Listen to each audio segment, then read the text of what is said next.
All right. Well, hello, everybody. Thanks for joining us today for our discussion here titled Unified SOC, Centralized Security Data with OT Visibility for Intelligence-Driven Investigations. So I am Sam Van Ryder. I'm Strategic Accounts Director at Dragos. I have today with me Adam Rickel, who is a Senior Product Manager, Marketing Manager at CrowdStrike, and then Kai Thompson, who is a Director and a Senior Service Owner for our Incident Response Services here with me at Dragos. Today, we're going to be talking about the SOC maturity journey that organizations face, and how security operations teams can basically ingest this OT data and start to get their teams ready for the content-rich data that's going to come into that security operations center, along with the threat detections, vulnerability management, and all the other pieces of that all come together for a full visibility and threat detections, as well as incident response. So with that, I'll go ahead and kick off really the cybersecurity maturity journey. And so what I'd like to do here is just focus on the discussion part of this with Kai and Adam.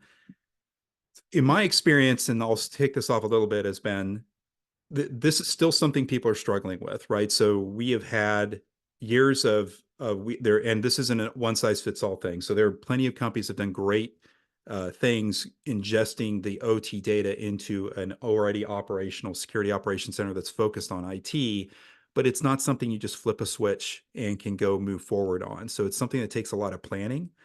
There is a path to this. That's why we call it a journey, because it's not something that we're going to do it's usually a many months, if not a couple years or longer, to get to a really good state.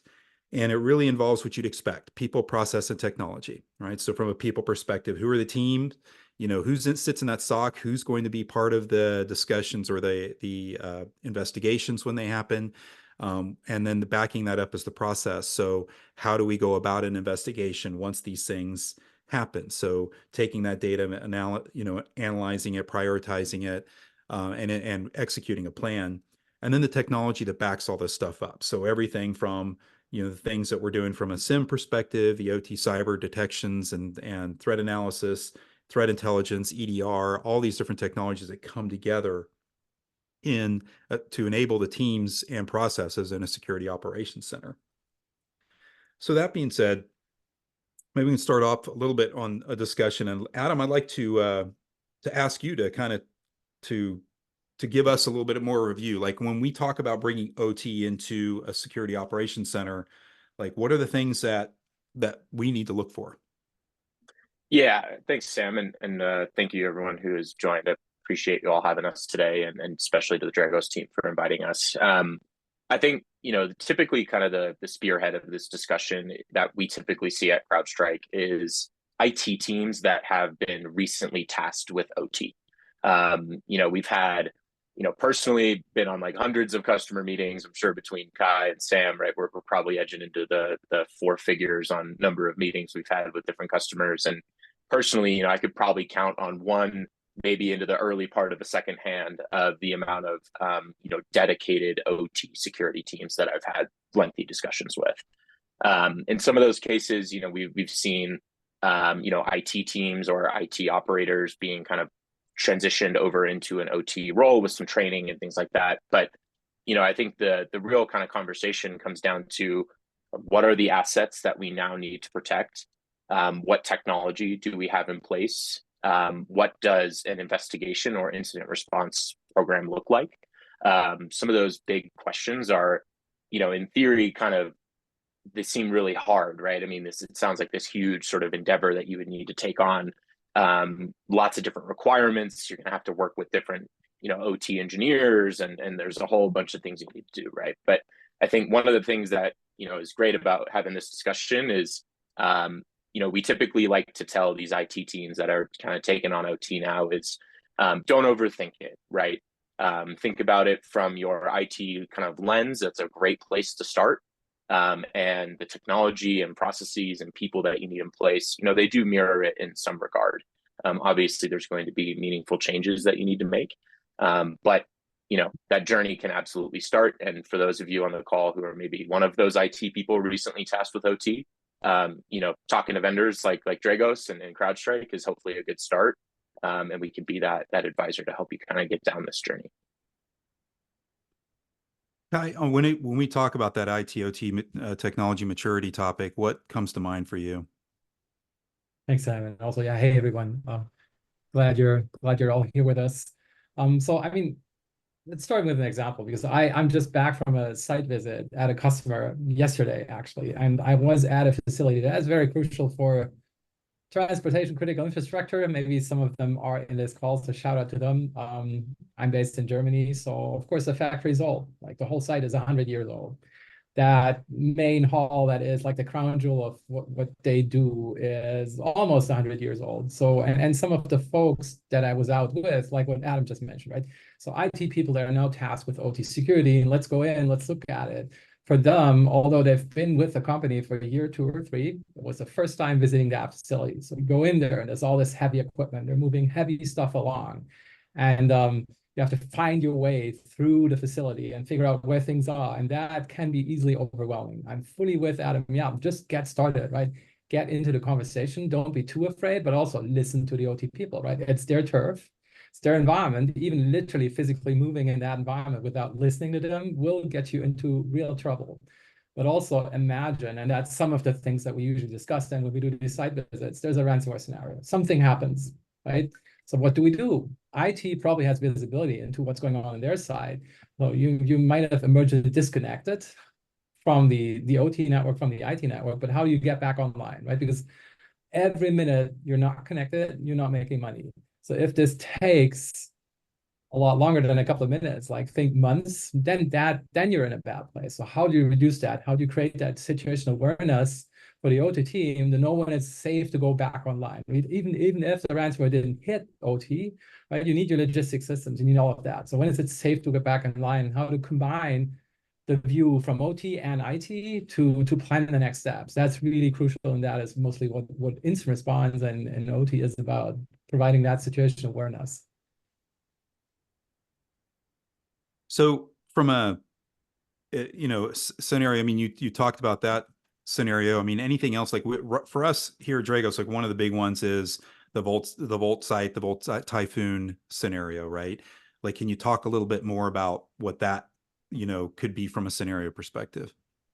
I'd love to. And yeah, names are crazy, right? So yeah, government calls it Volt Typhoon.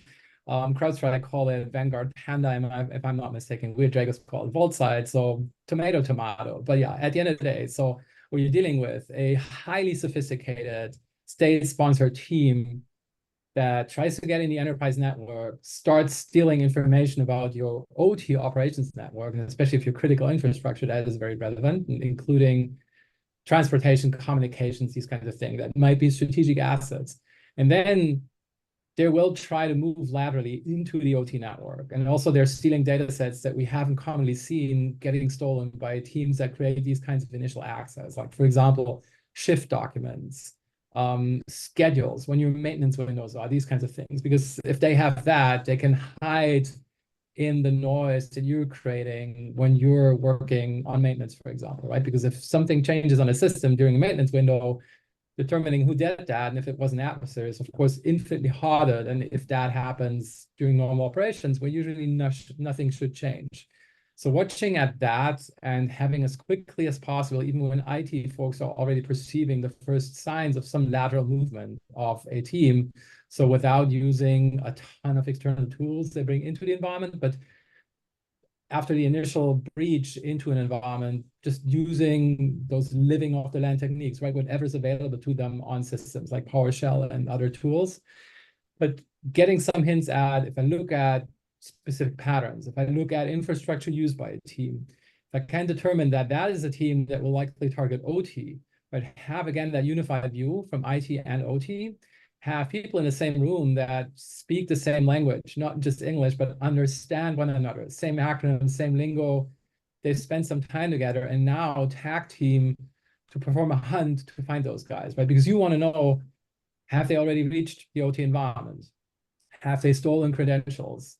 Are they in a way prepared to, if the order comes from whoever their sponsor is, cause an effect in your OT environment? And that is, again, really concerning, because I mean, also what happens and what we see is certain back and forth between, it might get handed off to a criminal gang that just causes disruption and mayhem, and then you get ransomware, or it might be, again, in the Volt Typhoon, Vanguard Panda, VaultSite context, be used for more strategic purposes to do real damage to your environment later down the road. But either way, you want to know how bad it is, what the extent is, and how you can track this and hunt it across your environment. And that, in these cases, includes both, right? IT and OT, but these need to run in sync. So you really need that connection at the SOC level to really understand, where are they, how bad is it, and how can we find out how they got in, how to get them out again. Yeah, and you really highlight, something that's still a fundamental issue, and that's that whole IT/OT cultural divide, right, between the people and the programs and the process. And I think as I've worked through this for many years, we still, I mean, one thing's clear to me, and it's not pointing fingers or calling anybody out for being bad or anything like that, but IT has a capability of moving much faster, right? And they're used to being able to move fast, fail, move on. And that's not something that OT can afford to do for a lot of reasons. One, you already pointed out, Kai, is it's key to the business. If my operations are not running, I'm not earning money. If my operations are not running, or, I could potentially have a hazardous situation that could impact people. And so there's a lot of those things that come into the thing. So it's the whole getting through that journey and the expectation of, if I've traditionally sat in the SOC and I'm from the IT background and thinking, oh, well, I'll just implement this new tech, feed it into the SOC, off I go, without understanding that you are about to turn on a flood of information, and you have to be prepared with your processes and the people trained in there and all these other things before you do it, or you will get overwhelmed right out of the gate. And so that's that thinking. But at the same time, remember, OT folks are doing this from a perspective of, there's a methodology. These are, when you talk about process engineering and other things like that, there's a lot of methodologies and safety systems and other things that are part of this whole thing, that you just don't go plug something in and say, let's go, right? So it takes more time to understand. And from an IT perspective, I'd ask everybody there is, hey, take a step back, learn a little bit more about these systems and what they do, learn about your business and what they do specifically, meet the people out in the plants and the people that are running these systems, and get to know and understand them. You are going to be an invaluable asset if you're the one person sitting in the SOC that can do these things. And so, really it goes back to, hey, what do we want to see in the SOC to begin with? So if you do want to enable this stuff, what do we want to see? And then how does, how can OT then work with SOC the other way around? So it's not just the SOC engaging at an alert that they found for OT, but can the SOC add value to OT by finding things that may not be an event from a security perspective, but maybe it's an operational thing that could help hinder something from going down, right? So what does the SOC want to see, right? And so that's really, one of the things you want to talk or ask yourself when you first start out. So Adam, can you maybe, when it comes to this kind of thing, what are your thoughts from the CrowdStrike perspective and your sim and tech and coming from that space? Yeah. So I think, when we talk to these IT teams kind of working with the OT engineers, maybe for the first time or just kind of early in that process, I think the first thing, right, just going to kind of reiterate what Kai and Sam have said on, it's so important to understand the business and the people. And I think really what the crux of that you're trying to get to is, what does normal look like? And what are going to be the consequences of abnormal behavior, right? I think this is kind of the easiest example that I typically use, and we hear from customers is, you can't just, in the context of EDR, turn on prevention mode and send an HMI into quarantine, right? You do that, you're gonna probably make some people pretty angry. There's going to be some pretty serious issues for that, right? So, I think it's on the IT team to extend the olive branch over to the OT folks, to get to know them and get to know what they do, and then start that conversation somewhere easy, right? Pick something from, whether it's policy or data collection or something that you can wrap your hands around pretty easily without any disruption, that's a great place to start, right? I mean, it's quite literally building a friendship, right? So, you gotta start somewhere, and make sure that you have that connection there. I think one of the other things that IT should probably avoid is mandating technology, right? There are some cases where you may need to do that. That maybe it comes down from a higher up or something like that, right? There might be cases where things have to happen. But it really needs to be a discussion about what technology do we need and what is its purpose. I think one of the biggest pitfalls that we've typically seen is IT team runs in, in our case, right? They go, hey, we're installing CrowdStrike on everything, and thanks, right? That's not the way to go about it. You need to have those discussions early and have a plan. I think just kind of back to my earlier point about consequences, right? You have to realize the impact of the security team and some of the policy changes that you might make or workflows that you might make, and really understand that likely, in the OT environment, that is where revenue is coming from, right? So, if you put a laptop in quarantine from someone in, in my case, marketing, right? Okay, I'm offline for a little bit, that's fine. But, for a factory floor, that's not okay. So, I think I'll just kind of leave it at that it, up to the IT team to make that relationship successful. Well, you bring up a topic that we love at Dragos, right? And it's the whole marriage counseling concept, which we jokingly call it, right, Kai? Maybe you can talk a little bit about that. Yeah, exactly. And again, it sounds always a little bit snobby when folks with an OT background say that, and when I like wipe the tear out of my eye when poor Adam has his laptop quarantined, all of that.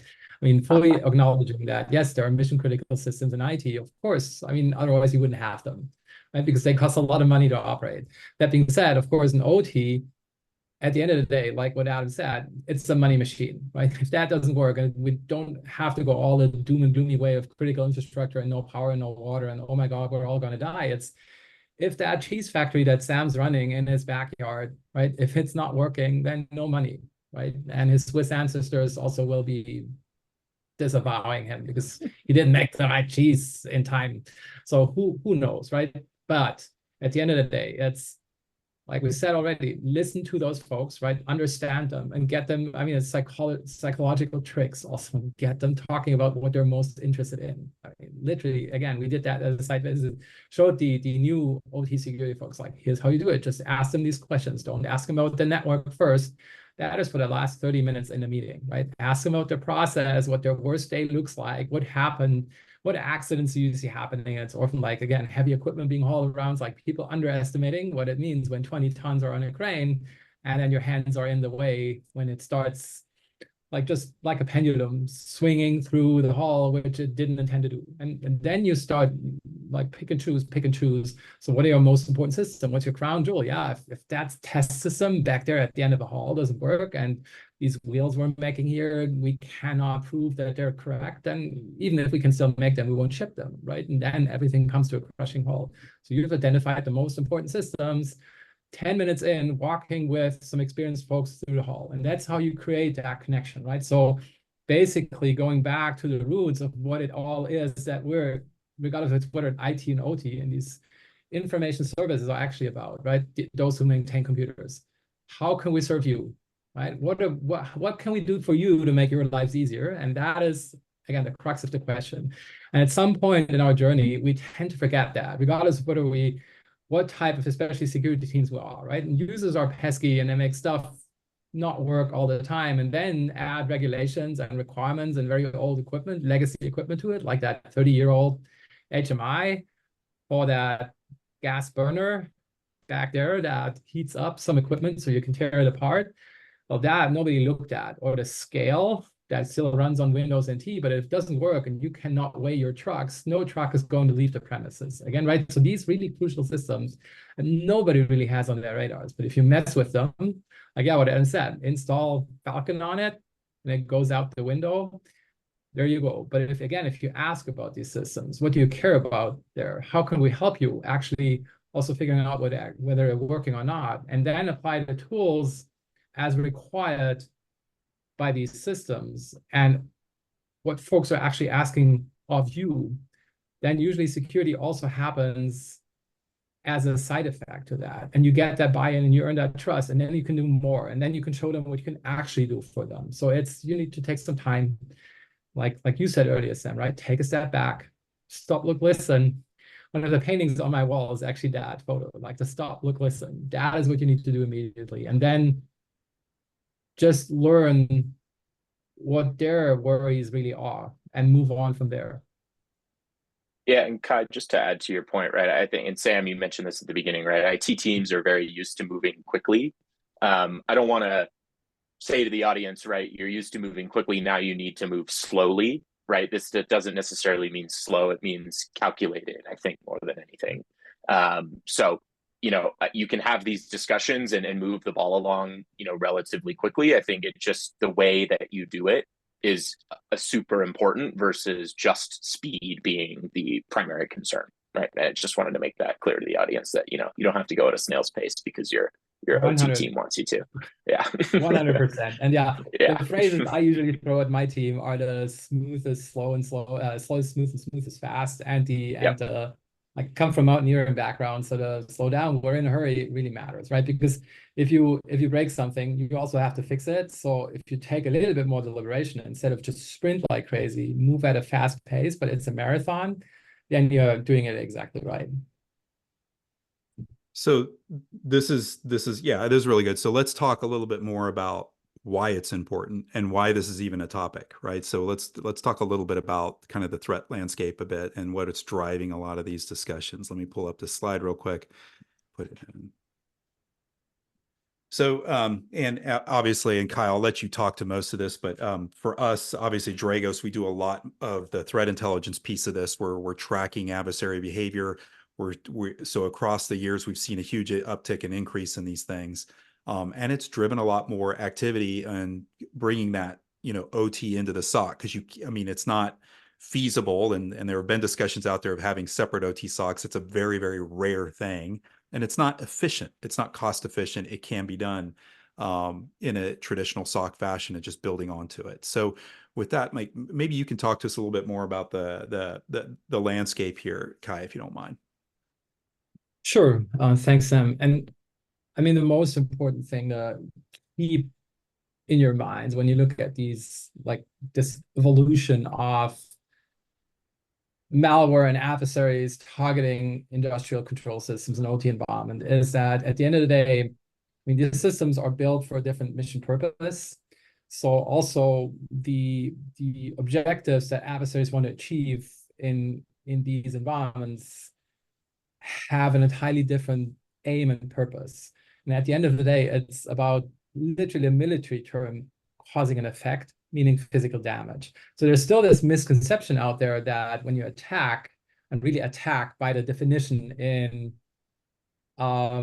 Webster's, right? So attack, something with the intent of deny, disrupt, degrade, destroy something. So a little bit different from what we commonly call a cyber attack, is that you're not going to break just a bunch of computers and then the factory comes to a screeching halt and you place those and then you're up and running again within minutes. No, it's about causing a effect on a process that might be highly volatile. Like look at 2017, where the first attack targeting human dive at a refinery with the full intent of causing a huge explosion at a refinery, at a specific process inside a refinery, where if you attack that, the only result can be a major explosion, including also releasing highly poisonous gases. So either way, you're potentially going to kill a lot of people. So if you look at these intended outcomes, it's all about not just a bunch of computers breaking, it's about causing physical damage by other means, right? Instead of shooting a missile at it, creating damage via interacting with the systems that control these volatile processes. And the evolution goes from initially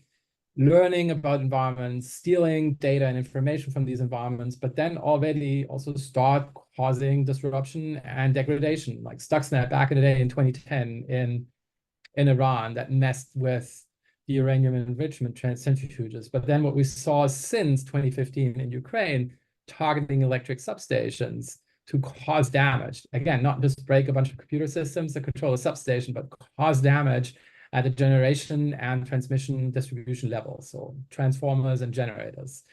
And using malware as tools that, I mean, software is usually to create scalability and encapsulate expertise. So what we've been seeing over the past couple of years, when we look at malware like Indestroyer 2 and Pipedream and other attacks, it's how can the adversary, who has the same issues that everybody else has, right? Not enough people, way too many tasks at hand, and all these other pesky things to do, like holding webinars and meetings and creating PowerPoints and all of that, and going to mandatory HR training, and what all your days look like, right? If you work for a big organization, why would that be different if you're an adversary?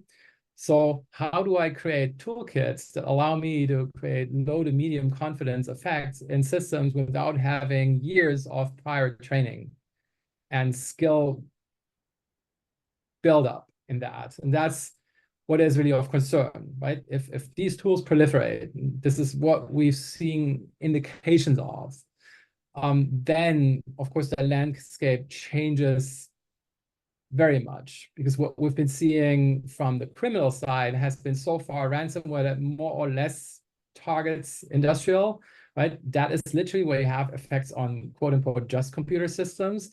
But if the ability to create effects on industrial processes proliferates, that is when things get really a little bit more interesting in a Chinese sense of the world, right?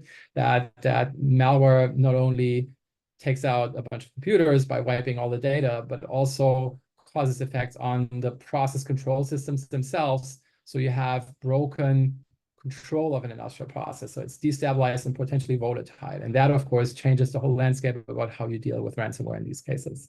So that is the outlook for what can come here beyond that. But the effect portion is really the most important. You need to understand.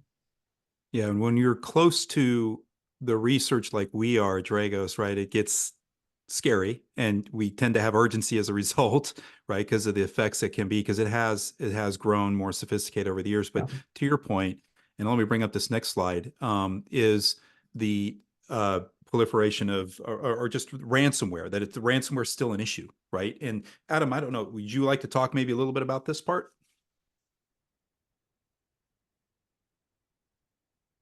Sorry about that, stuck on mute. Yeah, so I think, one of the things that we see typically, right, and I think we had kind of mentioned this earlier, but, kind of the attackers typically starting in the IT side of things, doing reconnaissance, kind of seeing what they can get away with, and then moving into OT. And, from a security professional's standpoint, right, I think typically what we have heard from a lot of our customers is we can see everything. We've got CrowdStrike, we've got all these other tools in the IT space. And then what we're really worried about is that lateral movement over into OT, and we kind of lose the visibility, we lose the threat detection, right? We don't really know exactly what we have available to us at our disposal to help, prevent or stop an active attack. So that has typically been a story that we hear over and over again. We have our own threat research at CrowdStrike too, and have seen much of this same data, right? Ransomware is out on a rise, whether it is state sponsored or e-crime, that has been a serious issue. One of our more recent threat reports actually mentioned that, the e-crime breakout time is into the single digit minutes now. Typically, and I believe the fastest that we've seen was sub 5. So, it really is up to security teams to be able to catch things quickly, and then be able to have controls around it to stop that from spreading, right? And that really becomes the kind of difficult part with this, is the speed at which it moves, and also the sophistication and sort of, obfuscation of a lot of the threat activity that way. So that from CrowdStrike's perspective, that's kind of what we've typically seen in these environments. And often too, and the kind of, stepping back to that IT OT thing, ransomware still in both areas, very much so, right? And impacting a lot, and especially in those IT elements of an OT network, right? But that also brings up the question and of the, we talk about IT OT convergence, And I know, Kai, we had kind of a little bit of discussion on this, like thoughts on IT/OT convergence.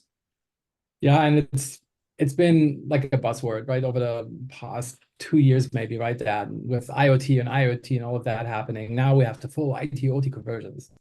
To which we, some folks here at Dragos especially, reply that, well, convergence actually happened many, many years ago when Windows and Linux took over from very proprietary operating systems on the HMI level and below. And also there was a lot more commoditization when it comes to protocols being used to control industrial processes, like moving from very proprietary protocols developed for specifically that machine to Modbus and Profinet and these kinds of things.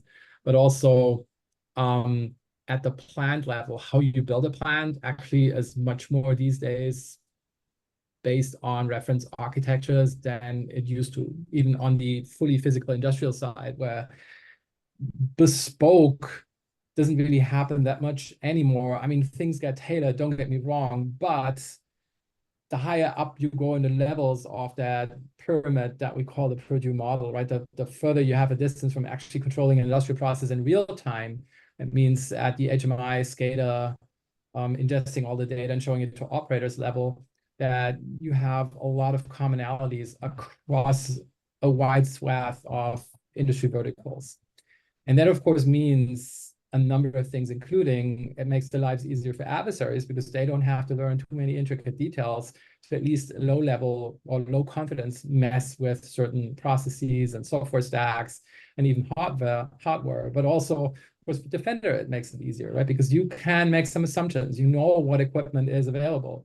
You know what an environment should usually look like if it's based on these standards. So use it to your advantage. But definitely also when you tie it and back into things like ransomware, because we have these cross connections, because we live in a just-in-time logistics world, and we're depending on our ERP systems and our MMSs and any other factory management software stack, that we have common continuous communication between IT networks and the plant network and the lower OT levels, right? At the end of the day, when you order your new car, that order has to go into the manufacturing process at some point, just as one example.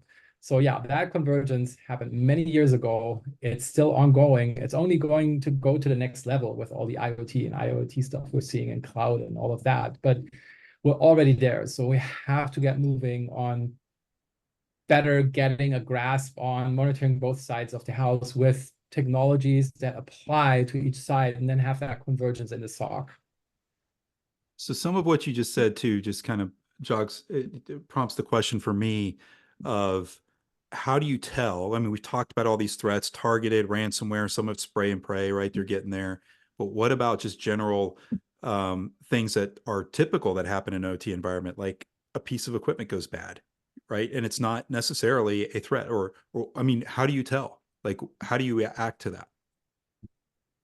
Very good question. And I mean, at the end of the day, if an adversary is after causing an effect that is a malfunction in your environment, then it might look exactly like a normal malfunction, right? At the end of the day, whether an adversary just opened the valves on the tank that contains your liquid product, or it was a malfunction in a process, literally a case some of my team are currently working on, that has to be determined via monitoring and visibility, collecting all the logs. I mean, very similar steps to what you do in an IT environment as well. There's some limitations, like with Adam into that, you cannot easily deploy certain software on endpoint systems in an OT environment because you have some regulatory and legacy requirements, and also they might not be in full harmony with the software running. But if you monitor at the network level, that is highly effective.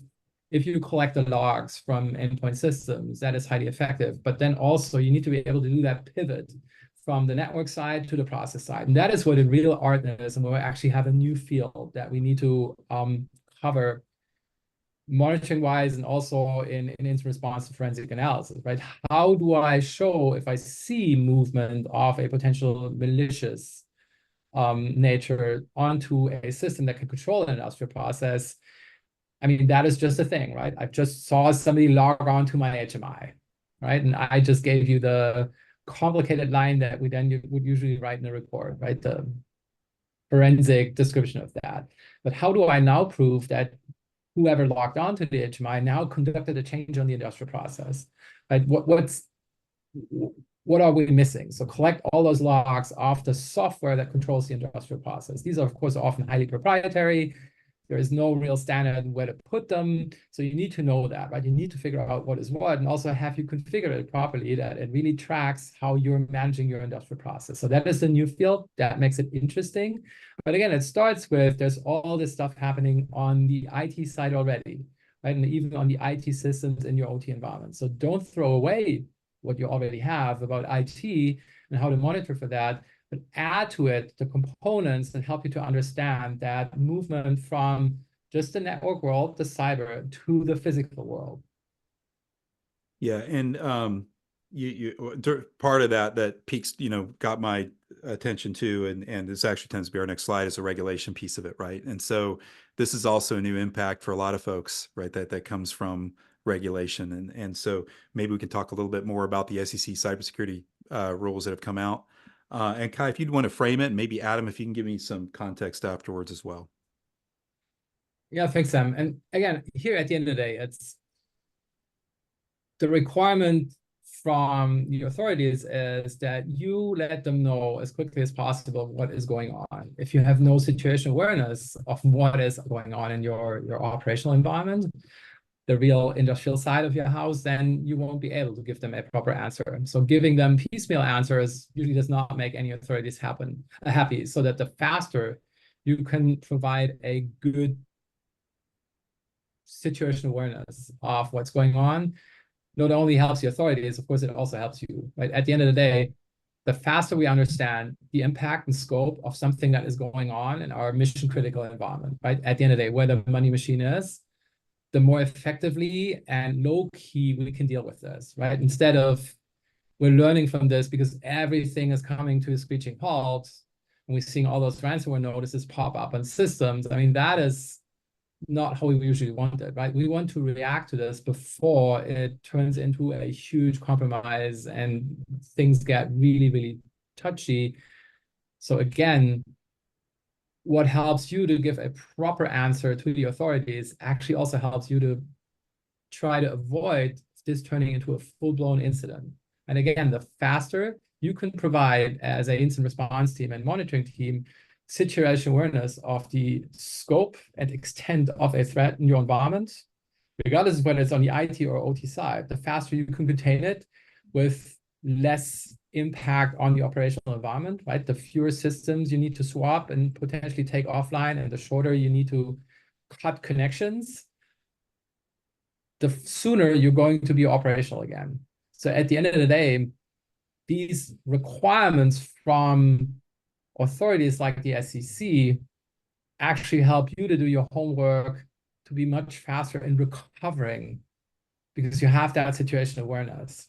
So I would take it as a chance that it actually helps you to mature in your security journey instead of a ordeal that is put on you by SEC and others, if that makes sense.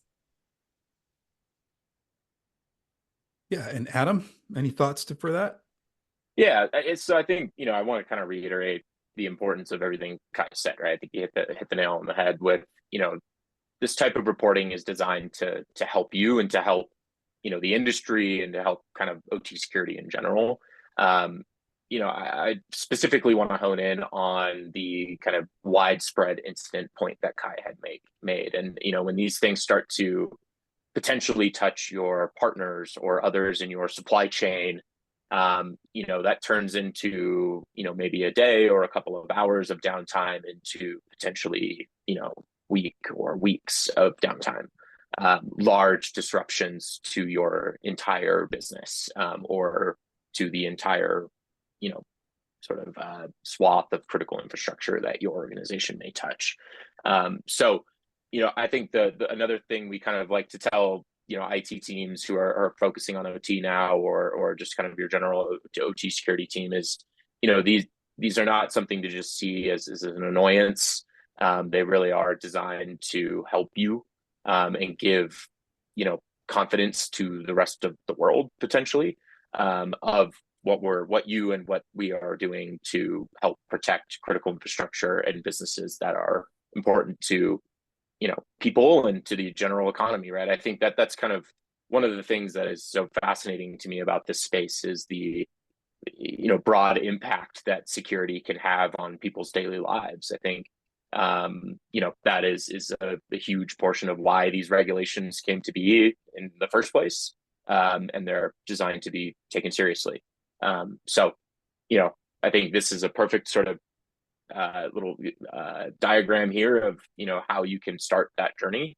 But it's very important to think about these and make sure that disclosures are top of mind when something does happen. Yeah, let's expand on that a little bit, because that goes into our next slide too, of where where we can figure out how to solve it, right? So maybe Adam, if you don't mind walking through here too, like how do we solve the problem?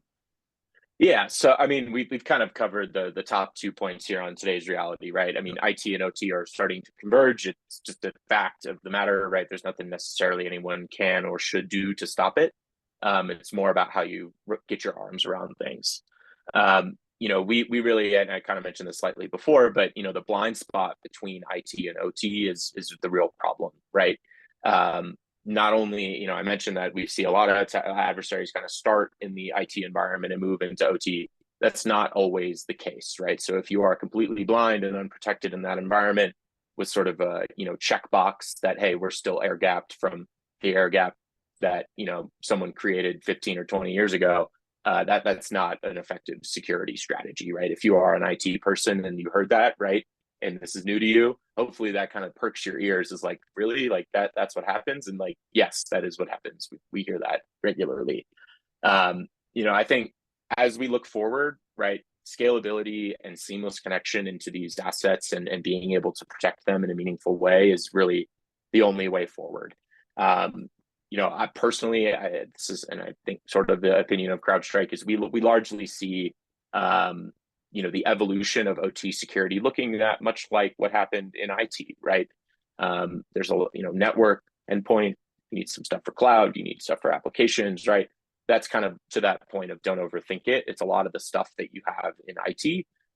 Just make sure that it works in these environments and that it's actually effective, because slapping something from IT over into OT, you're probably going to cause yourself more headaches than you expected, and you might actually not be getting any of the functionality that you're paying for, right? So I think that's critical to that, and partnerships like Dragos and CrowdStrike and others are extremely important to kind of defending this from all angles.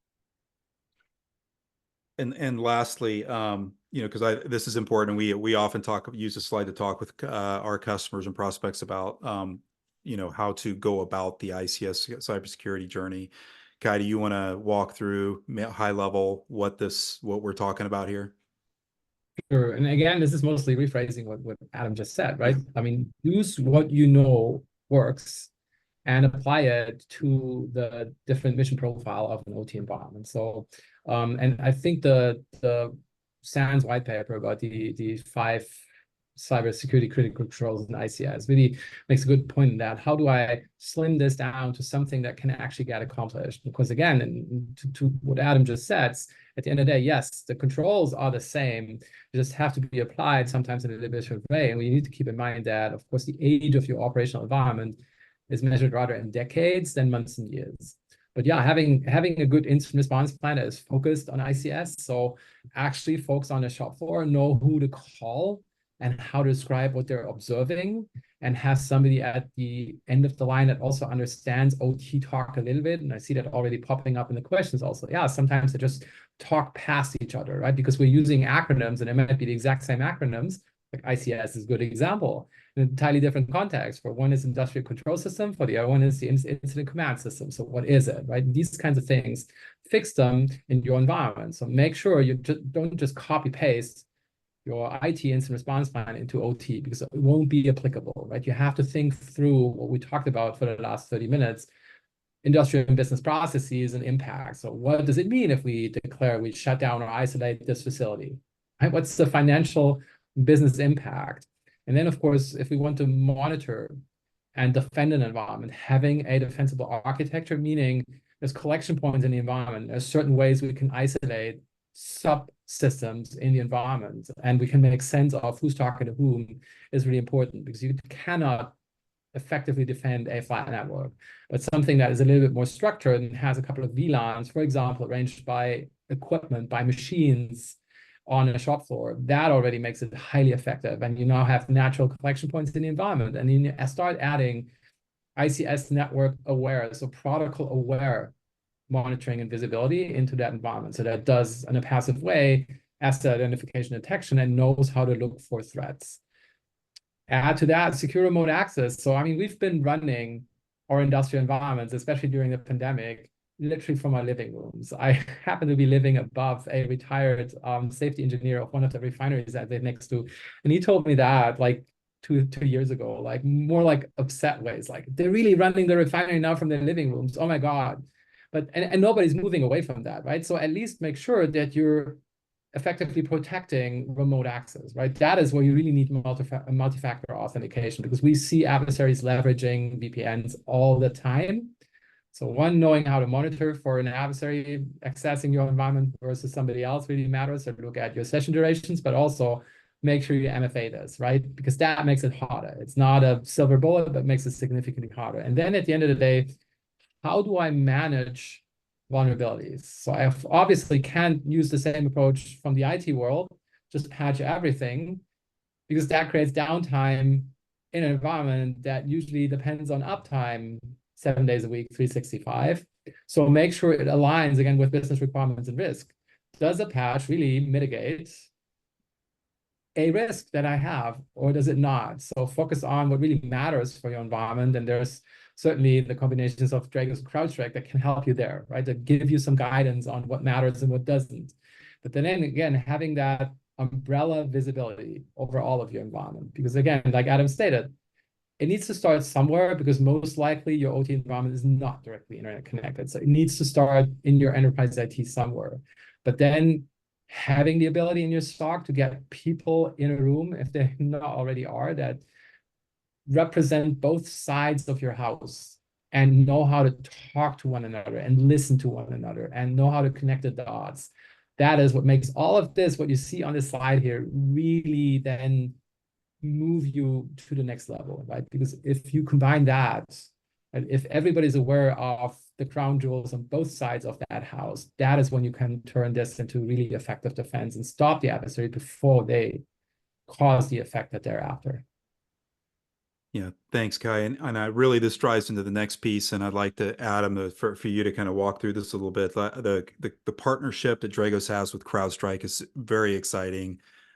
We've been partners for years, and it's been a great relationship, and it's love to see these new integrations and things happen to enable a unified SOC. Yeah, absolutely. And, we'll give the little quick product pitch here, but, CrowdStrike is extremely excited, and as of a couple of years ago, to bring Falcon Insight for IoT to market. It's something that a lot of our customers have started to leverage today. It's everything that, hopefully if there are some CrowdStrike customers on the phone that you've come to know and love with Falcon Insight and our EDR capabilities, but extended over into IoT, OT, IOMT, whatever kind of asset or, environment that might be in this world. I think the real kind of thing that I like to draw attention to, right, is, and I think it's kind of been a broad question that I've gotten from a lot of customers, is like, why hasn't EDR become this big thing in OT quite yet? And we all have maybe our slightly different reasons, but the crux of it comes down to is EDR didn't necessarily work with the assets that it was going to be placed on, right? The agent itself. It was ridiculous for us or another EDR vendor to ask them to put, a $15, $20, $25 agent on it on a $750,000 machine and void the warranty for the threat prevention, right? That wasn't something that we could ask our customers to do. And so we've spent a significant amount of time and resources and investment into building out those vendor validations with some of those key or many of the key ICS vendors throughout the world. so that we can test for, is this going to trigger an alarm that isn't supposed to be triggered, right? Does it work with the software that the vendor provided on it? Factory Talk is being a good example there, right? A lot of those kind of intricate details that have held EDR back in these environments, that's what we're really focused on. Making sure that right on the outside of the vendor validation thing, do we have policies in place that fit the OT environment, and are they flexible enough to spread across many different industries, many different types of assets? How are we doing threat detection, right? One of our great parts of our partnership is, I think 90,000 plus IOAs and IOCs that we've helped develop together, specific to OT threats, and infusing that into our product. So a lot of really great stuff on this side on the CrowdStrike side of things. We fully understand that we are a part of this puzzle, and not the whole thing. So partnerships like Dragos have been extremely valuable in bringing, real security outcomes to our customers, from, hey, I'm just starting to figure out what I'm doing, to, we've built an incident response plan and we need your help refining it. Or we'd like to, get some of your help in an incident response setting. So, wanted to say that and thank the Dragos team for inviting us. And, we're really proud of what we brought to market here. Thank you. And as part of some of the questions that have come up through here, I want to point out here on this slide is, some of the stuff when we talk about specific OT vendors, Alan Bradley's mentioned here, there's a few others.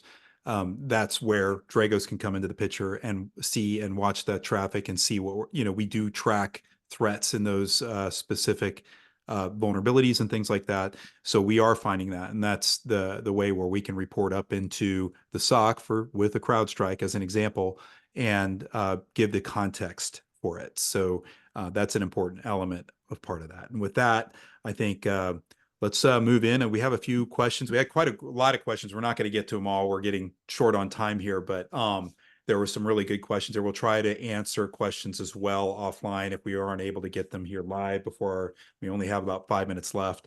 So let me start with something that I think it's a fundamental question, but it's exactly the kind of thing that we still need to be educating folks on. And this one is, hey, where does IT network infrastructure and OT start, right? So I don't know if either one of you, maybe Kai, if you want to talk a little bit about that, where does it start? Yeah, good point. I mean, again, usually where you start is at getting people to talk, get them in a room and have a conversation, right? Start at the beginning, right? And then move from everybody understands the individual stuff to creating that combined, like, okay, now we share the problem space, literally. Now we understand what's going on. Now we understand what we want to move towards, because otherwise it's going to happen like in what we've seen in some other comments that were raised, like, yeah, folks talking past one another and all of that. So start with a shared common ground. And I missed the second half of the question, so if you could repeat it, because I'm treading water a little bit. It's just essentially, when you look at an infrastructure and we're talking about bringing OT data into it, an IT SOC essentially, like where does that network infrastructure start and end for each? Makes sense, yeah. And I mean, the definition is, I mean, if you look at the textbook, it's very plain, right? If you look at the Purdue model, which has nothing to do with security, but with how close you have to be to manipulating the process in real time, then usually like magic hand wavy, like we have these level 3, 3.5 where SCADA is, and then above that plant IT starts, right? And plant IT is technically an IT environment, but it has some connection to equipment that operates stuff in real time.